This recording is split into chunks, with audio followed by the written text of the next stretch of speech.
പണക്കാരെടുത്തും പാവപ്പെട്ട ആളുകളെടുത്തും രണ്ട് സ്വഭാവം കാണിക്കുന്നവരല്ല. അങ്ങനെയാണെങ്കിൽ നാളെ റബ്ബിന്റെ മുമ്പിൽ കൈ കടിച്ചു തുപ്പേണ്ടി വരും എന്നുള്ള ബോധം അങ്ങനെയുള്ള ഉസ്താദുമാർക്ക് ഉണ്ടാകുന്നത് നല്ലതാണ്. അസ്സലാമു അലൈക്കും വറഹ്മത്തുള്ളാഹി. ചില നാടുകളിൽ ചില ഉസ്താദുമാര് പാവപ്പെട്ട ആളുകളെയും പണക്കാരായ ആളുകളെയും രണ്ട് കണ്ണിൽ കാണാറുണ്ട്. അവരെ സമമായിട്ട് കാണാൻ ചില ആളുകൾക്കെങ്കിലും പ്രയാസം ഉണ്ടാകാറുണ്ട്. ഇത് ഞാൻ പറയുമ്പോൾ ചിലപ്പോൾ നിങ്ങൾക്ക് ഉൾക്കൊള്ളാൻ പറ്റിയെന്ന് വരില്ല. കാരണം ഒരു മൗലിദിന്റെ സദസ്സിൽ പോയാൽ അല്ലെങ്കിൽ ഒരു നിക്കാഹിന് പോയാൽ ഒക്കെ അവർക്ക് വേർതിരിവാൻ.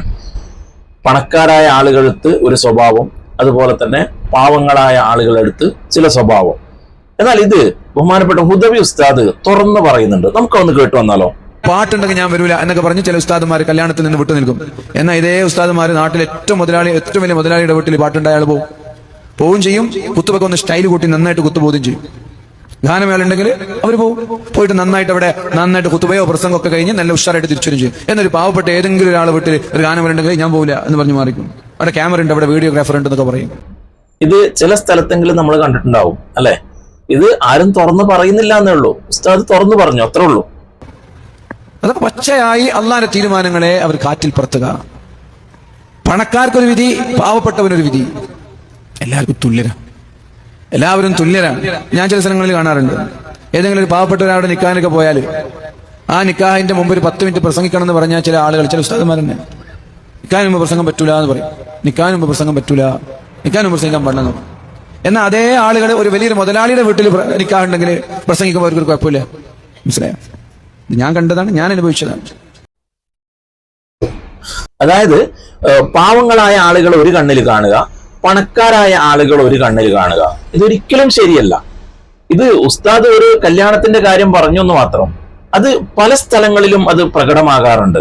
അതായത് എന്തെങ്കിലും ഒരു തെറ്റ് വരുന്ന സമയത്ത്, പള്ളിയിലേക്ക് വരുമ്പോ അല്ലെങ്കിൽ പള്ളിക്കകത്ത് അല്ല എവിടെയെങ്കിലും ഒരു തെറ്റ് കണ്ടുവന്നാൽ അത് പാവപ്പെട്ട ആള് ചെയ്തതാണെങ്കിൽ അത് വലിയ പ്രശ്നമാകും, അത് വലിയൊരു പ്രശ്നമാക്കി എടുക്കും.